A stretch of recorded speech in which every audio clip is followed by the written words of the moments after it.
able to delay gratification long enough to get into the stream. I hope you're still here. If not, welcome back. Hope you joined back again after we had to move this around a little bit. Busy day today for us all, but we're going to make this the best 55 minutes you've ever seen today, at least in this ecosystem. Certainly hope so. I get to chat in just a minute. I can get everyone in so we can get started. But without further ado, welcome back to the show, Neil for T-Shares and Crispy Man. How's it going, gents? Hey now. Hey, Max. Thanks for having us again. You're back. You've both been back for like the 10th time, so you guys must be doing something right? I'm here for the steakumization.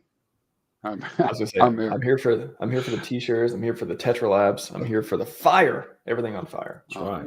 When Tetra Labs? Woo. We don't need to talk about that. We don't need to talk about when Tetra Labs. It's going to be two more weeks. Haven't you heard? 2 more weeks. When fire? I got it. Yeah, right. I think fire is out, right? Yeah, that's a great segue. Yeah. That's a great segue, Crispy. Long time. That's right. What? Yeah, take us through what.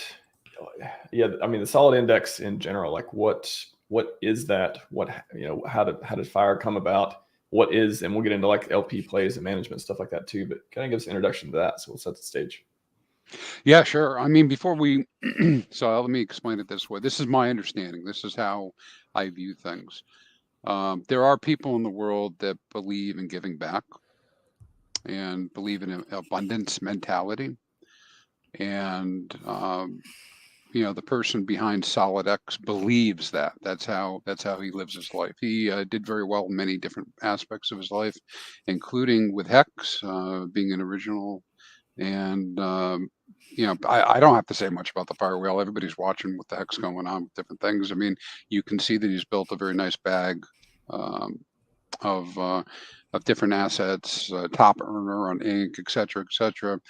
And some people may not believe this, but I'm telling you that he believes in giving back to the community. And that's a large part what he's doing is that.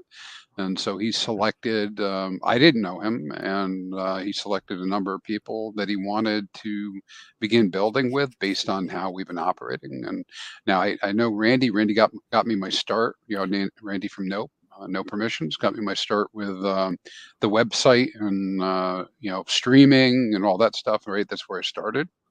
It was like I went to him one day because we kind of talk once in a while, and I'd be like, "Well, what do you think about this?" And he was my first Patreon member, and then of course I've been working with Access last year. So, anyways, this all came together as he has a vision, and I don't know what that vision is, promises, like long term, other than he would like the community to thrive and,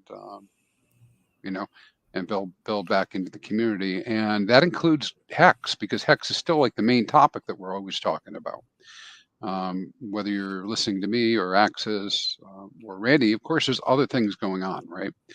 Which we can't avoid because this PulseChain isn't Hex, as by itself. But anyways, that's my understanding how things are progressing and what's going on and the direction. So this whole solid index is taking so we saw great experiments with Nope, with Access Alive, with with Hexfire, right? All launched differently, all distributed differently. And then we have the Solidex that came out, which was another distribution, kind of more like standard distribution, put it on the market, people buy it type of thing. And so each one of those had like a different market experience. And we had different LP techniques at different times for all of them, and so I think part of the big learning that I've learned, right, is that market making matters. That's like a really long acronym, MMM.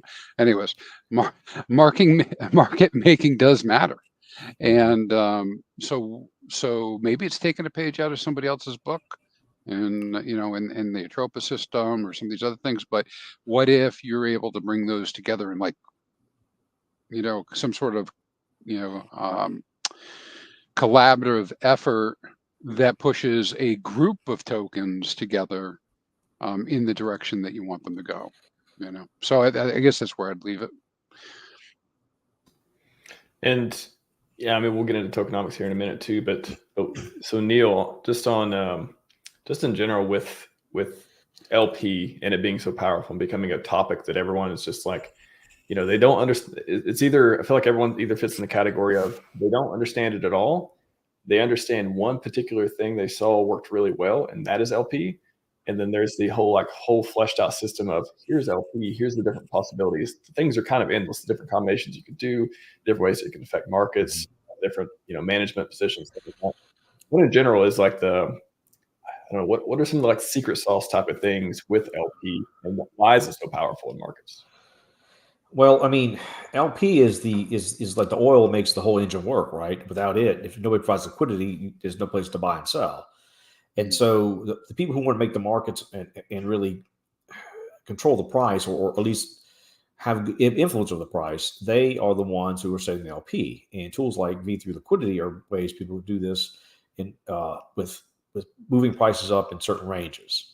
Because V2 is kind of a free for all in some sense, because you get them both sides of the product, put it in there, though it allows you to earn a yield relatively easily if you don't mind the permanent loss you receive. V3 is where really the magic happens, in my opinion. Eventually, when V4 comes out, it would be even better.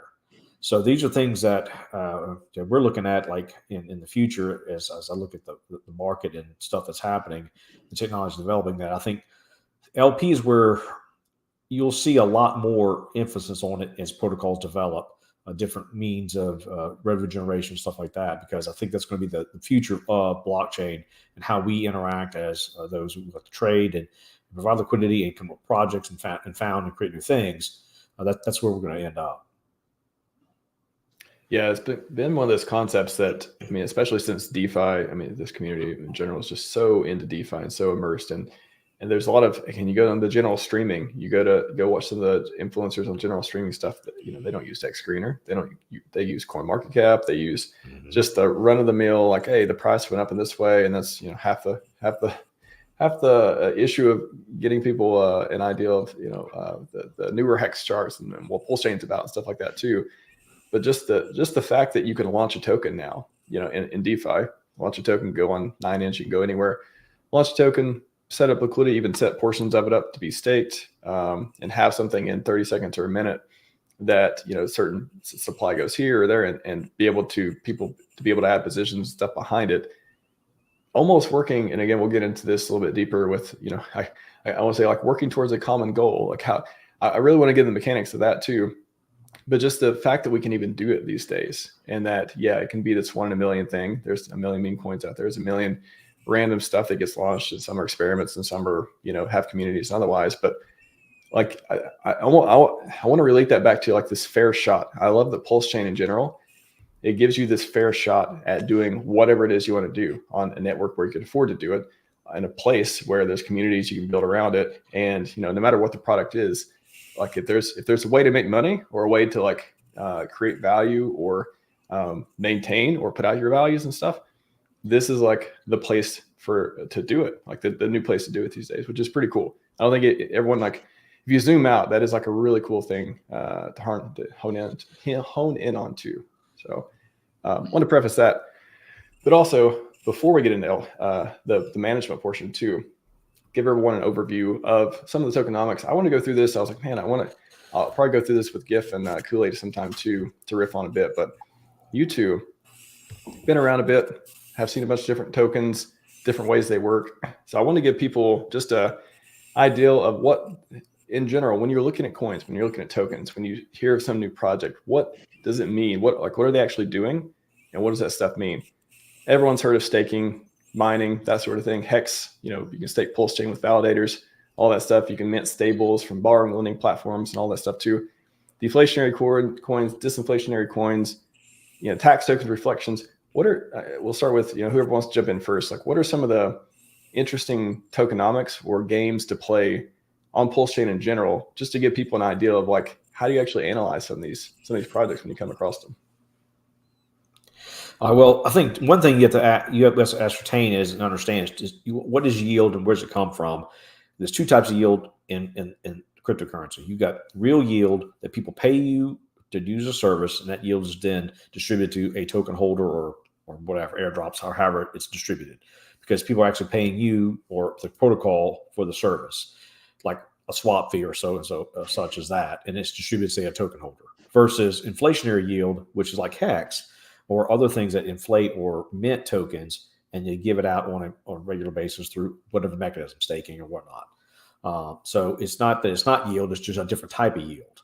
So you have real yield that comes from real money, people paying fees. It's distributed in then inflationary type yields that are minted or created through a mechanisms that people are rewarded for doing something else. And so those are two different types of things.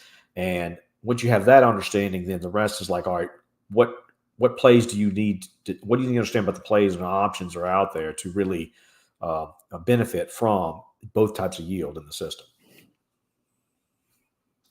Yeah, and I know both of you probably went through a bunch of different projects and been like, okay, how does this thing actually work? Actually breaking apart and seeing the different pieces. And, some of them have, I guess better, are some of them just easier to, in some way, in some form or fashion, lose your money? Are there some protocols that are just like, okay, this clearly, we could just recycle this one over and over and over. And then new projects come out and they're like, oh, actually, this is a good thing. But, but this has been done 100 times before. It never works, sort of thing. How do you, when you're looking at projects and stuff like that, in farming and reflections, anything else, like what does it mean to look at something and say, okay, this, is it more than? And we have talked about tokenomics part, which is one portion. You have the community, you have the founders, you have all this other stuff to try to not get rugged. But how do you actually look at something and be like, this is a game I want to play? Yeah. Hey, I'll throw in on this one. It's sometimes a mix. Somebody else just asked this question in my chat the other day. Sometimes it's a mix. Of course, if you know who the person is, you might have a level of trust for them or the group or team. So you have that. The type of design, whatever it is, might be it. I mean, and I'm certain people bought things just because they like the name. But it comes down to some of these tokenomics of understanding that, I think, and this is what Neil was going after, the basics of, so why would somebody buy this? Why would somebody swap for this? Because ideally, right, unless you're just doing something because you want to support, I think most people ideally want to get more back than they put in.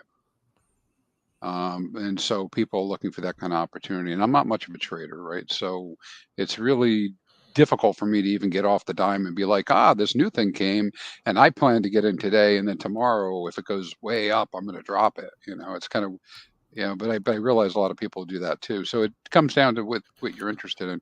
Myself personally, I've done pretty good on like weird narratives and support of things that I really like, regardless of what's going to happen to the price. Because I'm kind of like old VC minded. Like 10 projects, I decided to go into them. I put it down, and then I let them run. And if that's how I got into Tetra. That's how I got into Weight. That's how I got into all these other tokens, which for me have done very well, right? And they're certainly not the 10,000x gain type stuff overnight, but just things that I did it because I wanted to support B9, these types of tokens. And so for me, that's kind of like my thinking. But when I get beyond like choose a new project, my go-to's X all the time, all day, every day. I'm being convinced more and more with all my activities that I would have been better off if I just never got into anything else and just stayed in X. But it wouldn't be exciting, that's for sure. Yeah, it's I think, and we have it again. Just zooming out, we have the ability to see these communities form. Again, decide whether we want to participate or promote or otherwise get into, and then again look for value. Kind of what Crispy said too. Usually get into a coin because you think it's going to be profitable, or you like the ideals and want to promote them, or a combination of the two. And then at some point, you extract liquidity, you maybe hopefully give back more than you took, type of thing. In a lot of scenarios, not everyone does that, but it's one of those it's kind of like voting with your pocketbook, right? Voting with your wallet, voting with your money, voting with your time and energy and stuff like that too. So yeah, that's an interesting one. I'll have GIF and Kool-Aid on a little bit later too to talk about GIF and PGIF, and I did a stream already on permeable tokenomics, which I think is super interesting. Did a thread about like how like effective double buy and burn, some of those tokenomics too. I know Neil, you get the P2X logo up there with the with, I think, is that the you said that was like an hourglass deal from Tron? Is that what they're doing with Pulse though? Yeah, it's been fixed. It took the failed hourglass model and then they basically backstopped with DeFi yield to keep people from getting wrecked and capped them how much people can earn and stuff like that. So it was just a way to allow people who like to play these games to participate, but do so in a way that they can't get wrecked. So eventually they will get paid out. That was always the hard part with all these things is you have too many people in, the guys who get in first get all the money and they get all these massive gains and everybody else who comes as exit liquidity. So the problem is solved by capping how much people can earn per activity, which is double. And then the DeFi portion pays into the system as a player automatically over time. So even if you're the last guy in, you will get paid out eventually. That's an interesting piece of like fixing tokenomics. Almost like, are there some things? I mean, that's an example too. Like, okay, how can we make this better? How can we make it less zero sum or less of a short term and more long term minded game, more of a healthy game in some way? Is there, again, some of these things, people, I don't like tax tokens, or reflection tokens are awesome because I just hold it and I get stuff and all that too. Have you guys seen there be ways to take something that at face value could be, okay, this is not going to be a long-term game. This is going to be just, hopefully people participate, or I don't know how this thing's going to work to, wow, we can actually make this sustainable. Like, are there examples of that you guys have came across? Or just in general, see something where like, man, if they just changed that would be so much better. I mean, almost any meme coin would be done that way with the proper mechanics. Yeah. And you guys are aware of this. I'm not trying to shill it, but people probably aware of Die Hard. And it's a tax token. Is that the right definition? That buys and burns and gives holders back PDI. Now, I guess I can't vouch for exactly how it all works. I like that it does that. It's like an infinite printer. I'm not sure if the economics of it work a long time, depending on prices and all their other stuff. But that's one that we've thought, people that I talk to kind of scratch their head and say, what if you tweaked it? How could you make that work better? Mm-hmm. Yeah, I mean, that's a cool thing too. You can sit here and take an idea and be like, wow, here are the bounds, here are the confines of how it works. What can make it, better for people participating? What can make it, as Neil said, like not just make it where everyone who gets in early gets all the stuff and then everyone else leaves type of thing?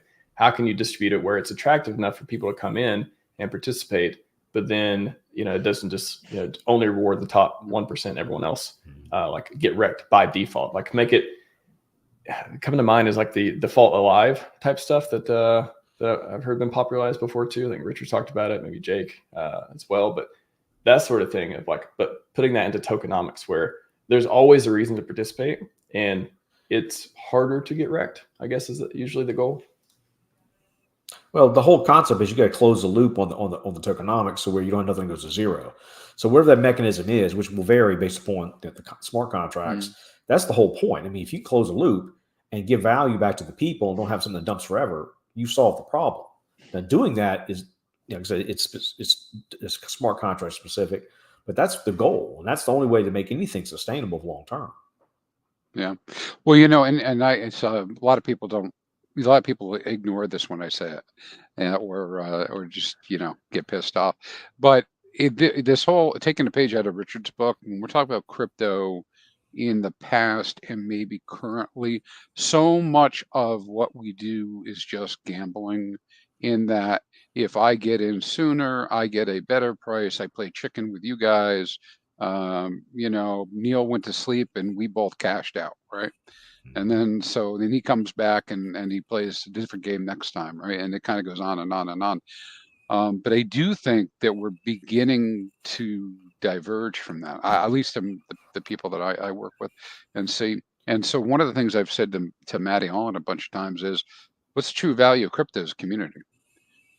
So at least in my view, one of the true values that I get out of being involved in crypto is that I am part of a community of like-minded individuals. And that in itself is entertainment and good in a world where most people don't even have friends. at this point. I mean, the young people probably have a different experience, but I mean, with everything that's happened to us in the last 5 or 10 years, there's so many people that just sit at home or go to work. They don't even have like regular social interactions. And I think in crypto, there's a great many people that come into crypto and they have friends all over the world, you know, and they're able to do that. So I think there's value just in that. And then when we get to it, there's another one that I'll throw at you, but I'll pause for a second. But I think community, yeah. No, I mean, if you want to finish with that, I was going to get into where the LP management part is too. I feel like we're segmenting into that. Yeah.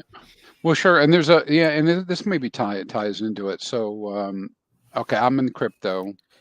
Yeah, I'm aware what NFTs are, JPEGs. We saw the monkey JPEGs and all that.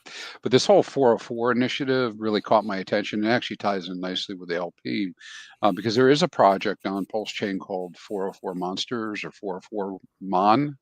MON, and it's an NFT project, but it's based on the idea of hex, right? So in PulseChain, so the images that are Pokemon-like are based on staking hex. They're based on ink, PulseX, etc. And I'm using it as an example because the team that's running that has taken the community kind of thing a little bit different.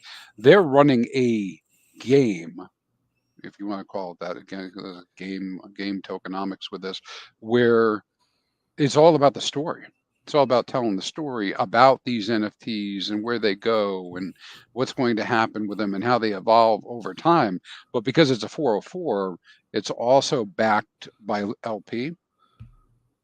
And just simply tying that to good LP pairs has helped bring that and keep that up with the rest of the ecosystem to the point when you look at something like that, like, well, how do these things have value? So you have like a base layer, like intrinsic value, because somebody put up, you know, the value to do the market making, but they're working every single day adding value, and it's not the same kind of value that we normally see in like the crypto chats where it's like shill, and we're gonna, you know, people get excited about beating the other guy and winning or lady or whatever. This is more about people getting excited about how the product evolves. It's just really kind of a cool thing to watch. And anyways, to tie into this, people started experimenting with putting Solidex with it, Hexfire with it, Axis with it, Nope with it, to see what happens with that chart, and that's been pretty interesting. And the Quattro Cinco supply. So, just to give you the kind of tie into why it would even catch my attention, you know. I was like, are we creating digital Pokemon cards now? That kind of sounds cool. You know? Well, outside of PulseChain, this is already going on. It's just a little slower to PulseChain. And that's another angle here that one of the things I'm super excited about these types of projects. Gophers did it a little bit. There's some other 404 projects that they're going. There will probably be more. Maybe there'll be a new thing. But the world of NFTs, man, anybody who's listening might know there's into NFTs. It's like a whole different language. Like they actually speak a different language, right? Like I feel so damn old.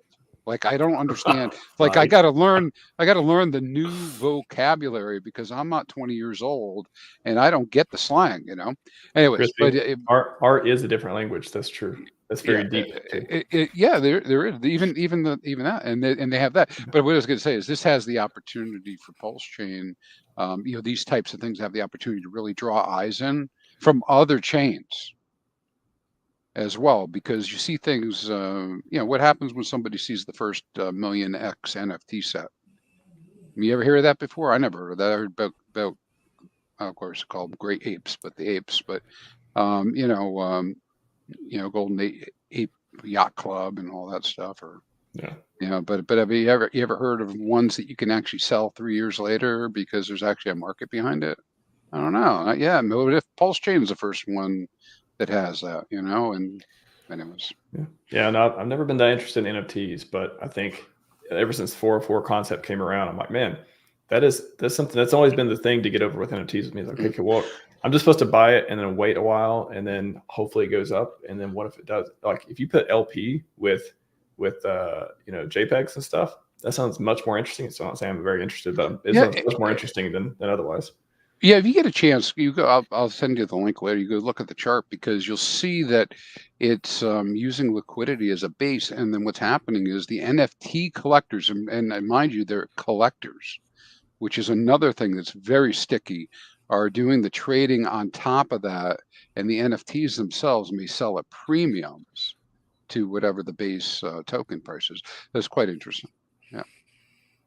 Well, the whole NFT market, though, NFT technology, let me say, let's say the market, the technology, though, lends itself to a lot more capabilities because they're using LP and it links to NFTs.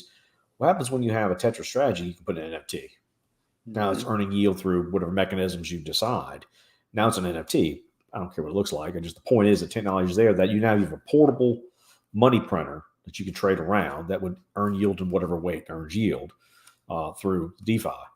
And that's the future where that's coming. And I'm going to do my best to get this out there myself. You could attach a money printer JPEG to the money printer NFT. We have the technology for that. Yes, yeah. And that's what we're going to. That's the future for at least on PulseChain. That's what we're going to have with automation. So it'll just automatically, and then it'll be what it's worth, or whatever it's worth, based upon people's perceived value of the yield. So I still think staking NFTs. I think somebody's got to do that, right? That's got to be a thing. Staking NFTs, especially when we got fractionalized stuff. Yeah. Mm-hmm. Oh yeah. Shout out to Money Game Crypto real quick. We're in a Irish bar. Always. Yes, you guys didn't see. They're him and Hexy are in Portugal right now, having a great time. So we're all very jealous, and we all wish you guys are big guys. By the way, I met Hexy in person in Vegas, and I met the Maximus guys, Dip Catcher, Gold Key. Large human beings. They say I'm large. Those guys are large. Money Gang, I think you're the biggest guy. Oh yeah, I met Christy too. Yeah.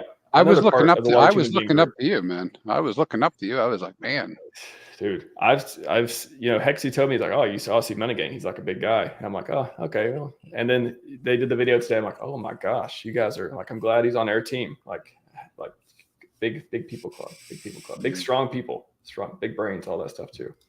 Iron Freedom, is the market cap just too big for PLS for good price appreciation? What do you guys got to say on that one? No.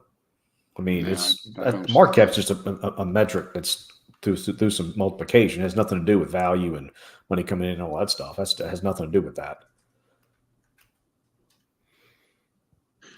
Sounds like a no, period. Yeah. Sure. And it's, I guess you could tie that. I mean, we'll move on to LP management though too. But I think the first thing I think of when I see that too is just, well, I mean, I think of PLS as, forget about how many X's it can do and all that stuff. Just it being the native token, just like ETH, native token tied to everything else, kind of like what some may call it, the spear, like that sort of thing. It being intrinsically valuable, I guess you could say that in the chain context. It's kind of, I don't know. I feel like that's in a way you could make a case. It takes care of itself, no matter how many X's it does or what direction. It is the bastion of liquidity, like the main pair for the entire network. So not too worried about its value. I'll say that. So great segue. Not financial advice. Don't go buy anything. I did not say that. However, boy, this ecosystem is just delicious, right? Especially, I didn't talk about, before we got on the stream, by the way, the last thing I did, I saw, it said, what did it say? PLS. I've been checking the price charts for a few days. I knew if it was really, really good, somebody would tell me on Twitter. But I saw PLS move down 10% in the last hour, and it said, like, is that, however many zeros, 300? I was like, I tweeted I had to do what's the Muppet? It's got the fire in the background. There's two different ones. The red Muppet, which is kind of funny. And then they also had a green Kermit the Frog Muppet, which I thought was even funnier. So I just tweeted that, #PulseX. And I was like, I wanted, if they had a "My Body Is Ready" meme, I might have posted that, but I'm like, I could not care less what the price of these things are right now. I know the potential. And that's all that matters. Mm-hmm. So anyways, LP management. Hopefully that point got across there. Good question though. That's another part of the different coins and tokenomics and stuff. Just PRC20s, ERC20s, if you will, if they're on Ethereum. But on our chain, PRC20s, you can call them meme coins, you can call them branding coins, you can call them whatever, where the brand, the ideal, the community, the people behind them, otherwise, as Crispy sort of talked about earlier, whales or otherwise, can give them power. Speculation can give them people a reason to participate in one way or another. So how can, I guess the question is, how can things be set up in a way? What have you seen? What do you guys know so far? Seeing LP being used as a way to not make price go up, but massage the environment to make it easy for price to go up, for example, which is what people tend to like. Yeah, I think I'll throw this first part. If somebody's making a token, go do some research and get some advice before you go and launch, because it's kind of like when you talk about buying real estate and you say the deal's made when you make the purchase, you get your profit when you do the purchase. When you make the decision on token distribution, you're affecting what you're going to do with that token forever. And you just have to really get your arms around that. Yep. Yeah, it's just token distribution and initial liquidity are the two things tied together that allow, and where liquidity is placed too, V2, V3, etc.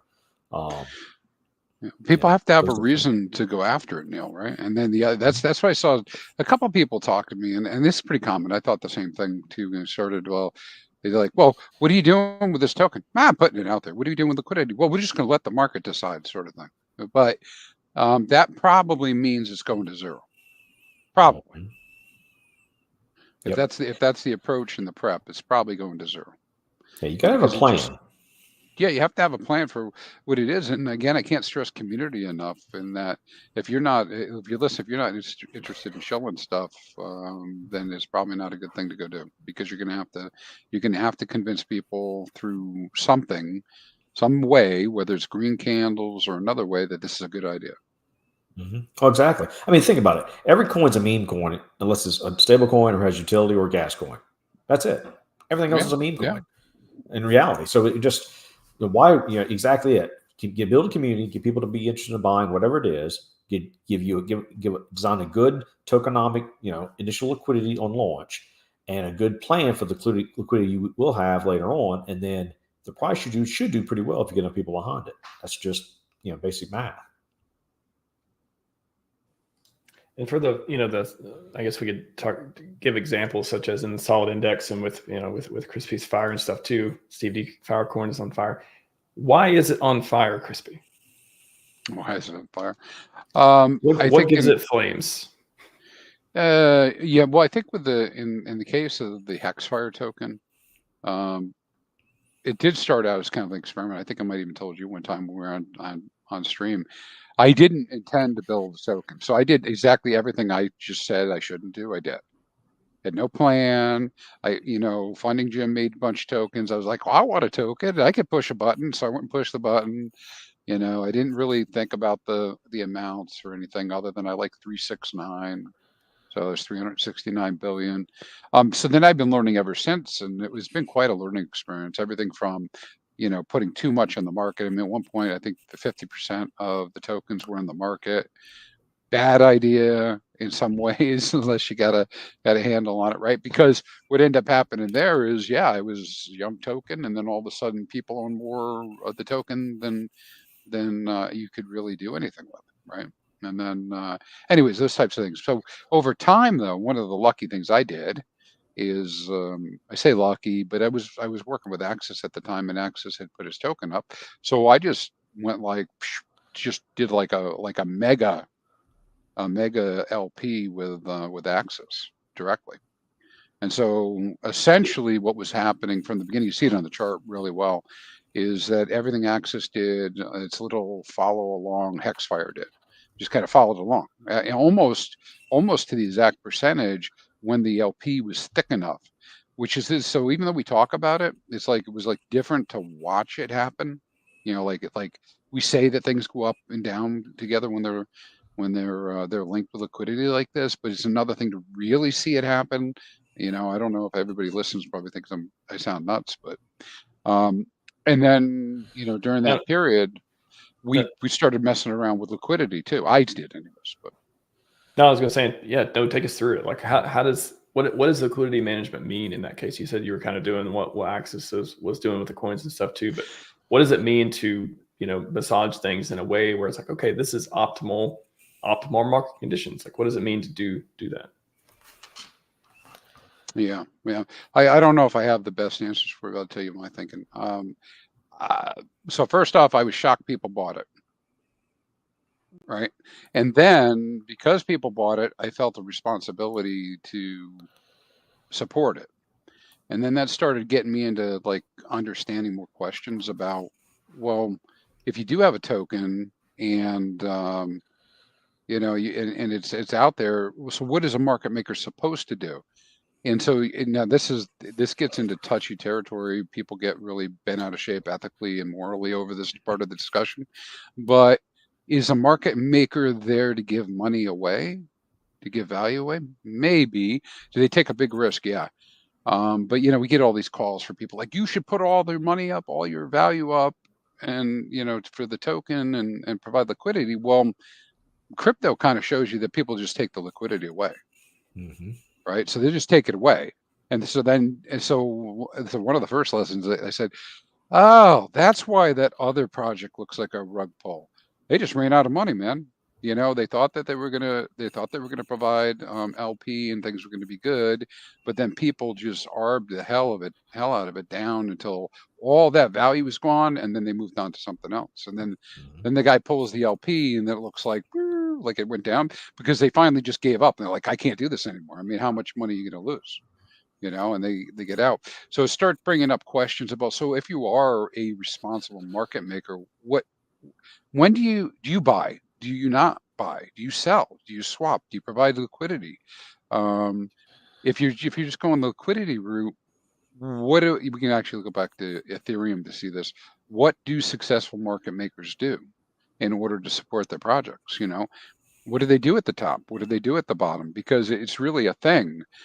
Because the market makers, and it's actually in real life, you can do some research like with Wikipedia, some of the investment companies and stuff, and they'll talk about very similar types of concepts. Like how do you have the inventory available for people at the bottom to buy so that the market can go through a cycle and vice versa. So yeah, there's some dynamics to it, RH, for sure, Mr. Max. And what is it?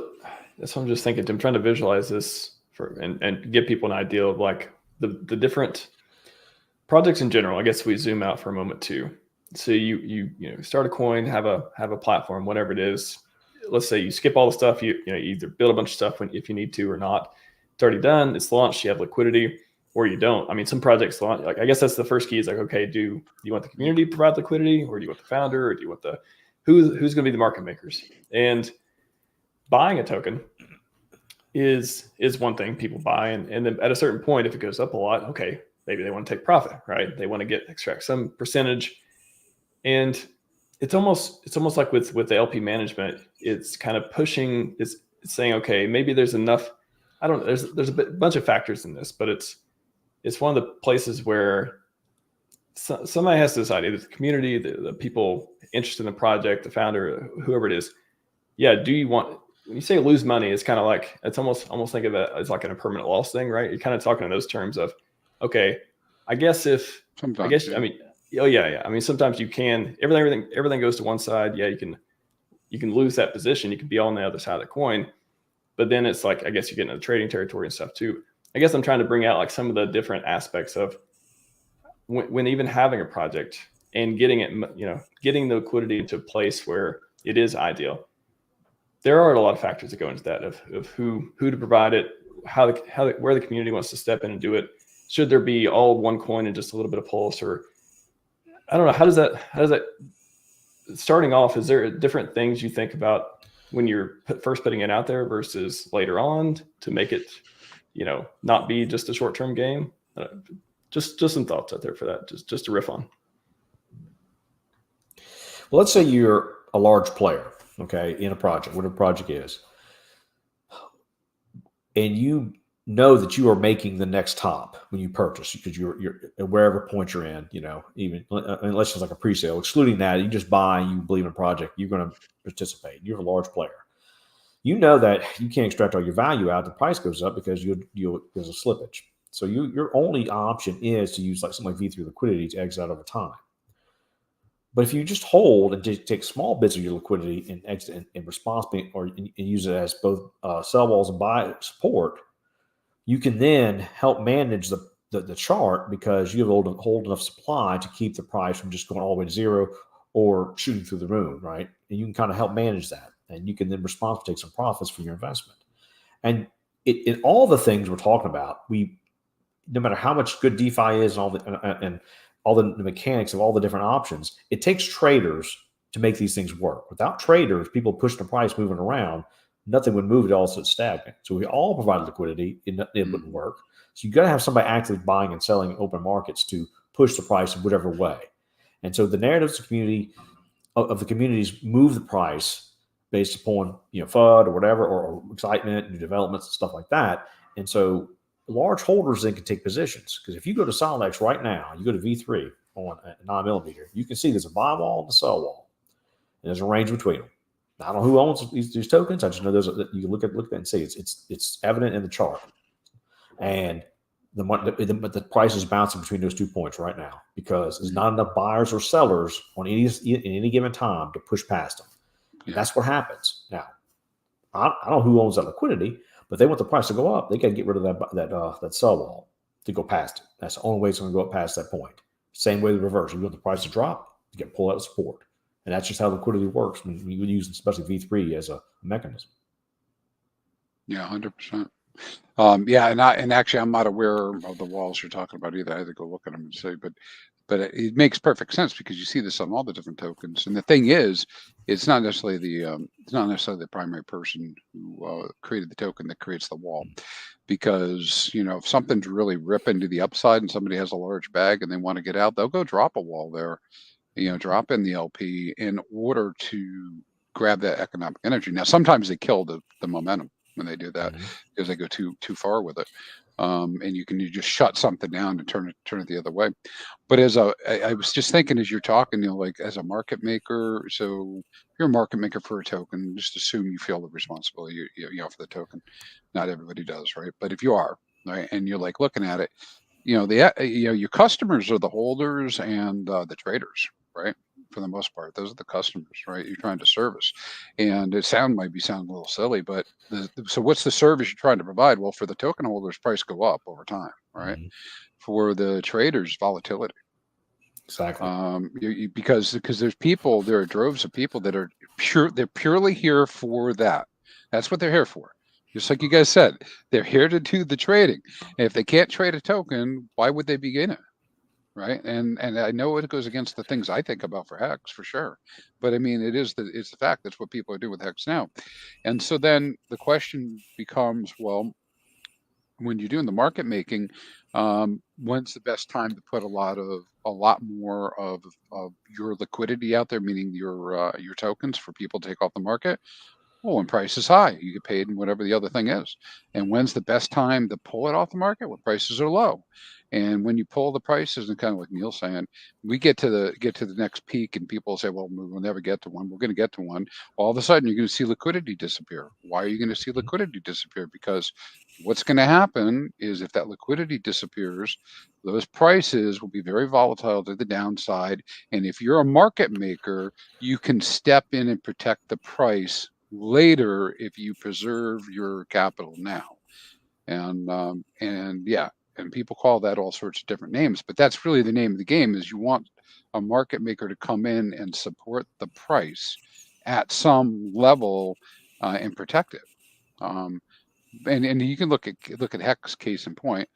We ran out of people who are willing to protect the price, and that's why we're as low as we are now. Maybe that's the way it should be. I don't know. We're going to find out. Maybe that's the way it should be for right now. But at some point, somebody's going to have their fill. You can see it every day. The holders are going up every single day. More and more wallets holding. And so at some point, whether it's explosive as Axis says or some others, or it's a little less, we're just going to run out of supply for people to purchase. And the reaction will be the LP might actually get thin. Not just because people pulled it off, but the market makers pulled. And so it's not just that it went into new hands, but the market makers pull. Why? Because they want the price to go up. Why do they want the price to go up? Because at the end of the cycle, they're able to take that, convert it to something else, wash, rinse, repeat. And not everybody, of course, some people don't have like the ultimate goal isn't to help all of us, right? Maybe they're just looking out for themselves, but that's the game, you know.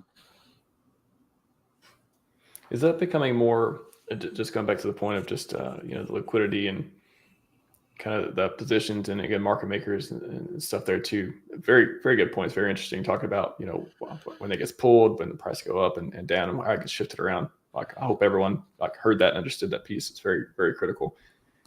I'm just thinking about, you know, is it more normal these days? For example, okay, you get in a coin early and you get a bunch of supply and the price does a 10, 15x or whatever. I go, wow, cool. Got that one. Going to go get some liquidity. Going to go sell some. And you look, and let's say, you know, you made 100, you got 100,000 of the coin, whatever. And you look at the liquidity side, like, oh, well, in order to get DAI or Pulse or whatever it is, there's only 50K in there, for example. Mm-hmm. So a lot of people look at that and think, oh, well, this is, you know, there's not enough liquidity to get out. How can I market sell? How can I get out of a coin like that? It's generally, again, to a face value, it is, man, this is not, I actually don't have $100,000. I have at most $50,000. I'm going to eat all the slippage, give away all my coins. Do I really want to do this? All these scenarios start playing out.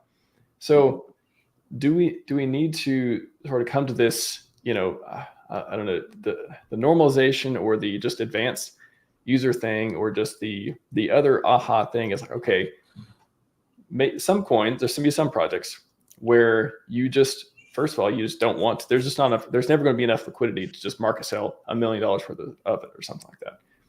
It's going to have to be, okay, if I got in the tokens early and I made a bunch of money on paper, in order to get out, I'm going to have to set that strategic liquidity position to get out over time. Therefore, I don't have to deal with all the slippage and market stuff that happens. I can control that better. Is that just a tool people need to first mindset, like come to realize that like that's just going to be the case for a lot of these coins? And it doesn't mean they're good or bad. It's just going to be a sort of thing. And two, learn how to do in this ecosystem and probably others where that is going to be the way to get liquidity, you know, in the future, when we hope all these projects do really well. What do you guys think about that? It's a big topic all the time. I'm thinking about talking about. You know, I hate to break it to myself, but hey, crypto bro, we're all not getting out of here with $1 billion, right? So, they don't. No, it's just the table where it's like, all right, everyone can't do it at one time, but if we all agree to we can still make money. Is there like an analogy there?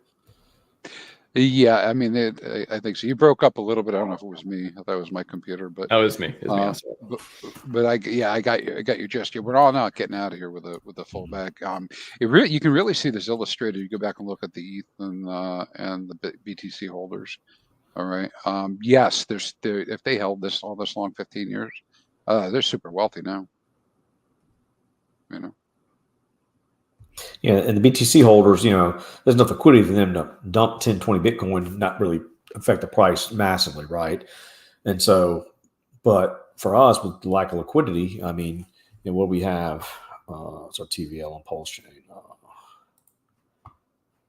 Yeah, I see Axe's comment in the chat. I didn't go there with the P stuff because I don't know if we want really to be talking about the P fork stuff, but you know, hey, listen, one of the things I think I discovered for myself as I went along was, hey, you know what, talking about all this V3 stuff makes sense. You know, talking about being able to swap into uptrends is great.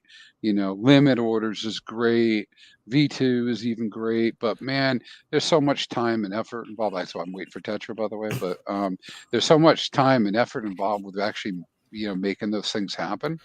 And then one of the things you realize too, if you're trying to look at really big numbers, is you know, V2 probably is one of the best ways to get out of something.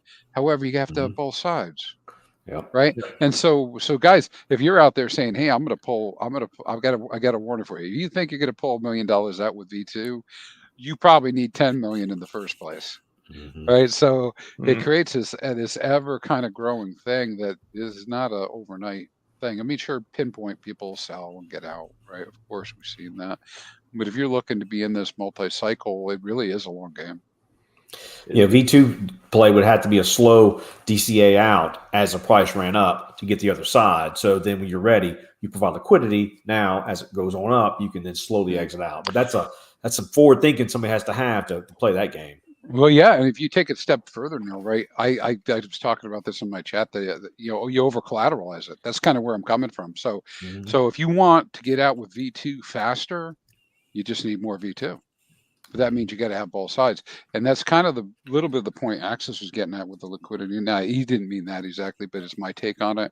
If we see a world where the P liquidity, these P4 copies become real, like the P die, I instantly, I have a million P die, right? My million P die is now instantly at whatever time it happens worth $1 million. I can put that up against something else.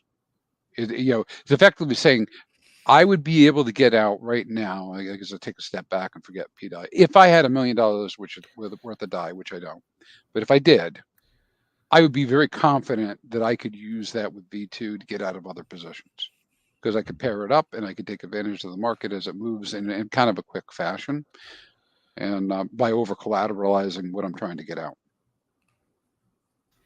Just the idea that it's kind of a privilege to be able to market dump a large position on any coin, unless it is, Pulse. Like I know it sounds like it's so obvious, but like I don't think that idea has been popularized enough of being able, especially newer projects or ones that are doing liquidity plays, or don't have just $1 million of Pulse on the other side, or $1 million of DAI or whatever it's paired with, or ETH, or whatever network you're on too. It's one of those things people came to expect. Oh, I can just sell at any time and take all it out. And you can do that when the prices have went up 10,000x, and hopefully you actually made money off of it. And the liquidity is there when you need it, when everything's, the opportunity's gone away, right? But majority of things, the expectation is, okay, well, if I have a big position, if I'm lucky enough to get in early, do I want to take all of it at first? I guess two decisions. Do I want to, do I want to support the community? Do I want to support the project? Do I want to take all the other side out of the pool that everyone else wants to trade with? Or do I want, like, at one time, or do I want to do it over time? That can help, maybe even help as the price goes up, like help my bags grow and help the community, and, just, play the game in a different way. Yeah, I'm gonna steal something from Axis that he's been saying recently about change a little bit, because it goes hand in hand with what you and I have talked about with passive income. You want to make $100 a day, or do you want $100? What do you want? And you can go burn this stuff down, get your $100, and then you're out. Or you could figure out how you make $100 a day. 100%, 100%. That's a better mentality than trying to dump. But you need dumpers, you need traders, you need both. Yeah, you need both. It's crazy, yeah. But here's the funny thing that's about to happen. We're about to launch this compound limit order tool here next day or two, whenever Stu's done with it, and it's going to basically automated swing trade. So anybody can use these tools to swing trade between stuff they like, and that's going to bring volume. So now we have more volume and volatility for those guys who could be the same guys providing liquidity. So what if you're playing both sides? You're an LP provider for, say, some of the index tokens, and you're swing trading when price drops. You're basically arbitraging between the pools with an automated fashion. I mean, it's going to be a pretty cool way to live. Like, man, I'm making money both ways now. I'm getting more than the thing I like, whichever token you want, and I'm moving LP and earning fees. Now I'm earning $200 a day or whatever you're saying. Leave it to Neil to come up with win-win scenarios. You guys. All right, gents. I didn't tell everyone on the stream. I'll tell you this be the best 55 minutes you could spend today. Jam-packed full of gems. Great conversation, gentlemen. Great conversation. I know. You see how this goes. Yeah, Axis put it. See, I stole it from Axis. He's talking about $1,000 a day or 100,000 today. I saw that on Twitter before on the Twitter. I saw it on there. Yeah. Yeah, I didn't do a great job of quoting him, but it's definitely how I'd be thinking about it too. Yes. Gents, again, next time we'll have a little bit more time. The universe wanted us to do this in a short, jam-packed version today. But Neil, where can people find out more about you and your stuff? At Work for Crypto on YouTube and Twitter. And Twitter, I'm Neil for Crypto, but on YouTube and Work for Crypto, and Work for Crypto on Telegram. You can be up there through Tetra Labs, and I'm around. Just You can find me there. Always doing work. In fact, I got to stream with Nagabo and Randy here in a few minutes. So Say hello to All right. yeah, man. Double streaming Nice, today. yeah. I like it. Oh, yeah. That's crazy. Crispy Yeah, Man. yeah. Hexfire.io, by the way, if you haven't been there, brand new website. Yeah, you can come find me there, hexfire.io. We're here on the YouTube, hexfire.io, or out on the X, hexfire.io. And that's it. All right, everyone. That's all we got for you today. Pow pow. Scivive and 5555. We are out. Pew, pew.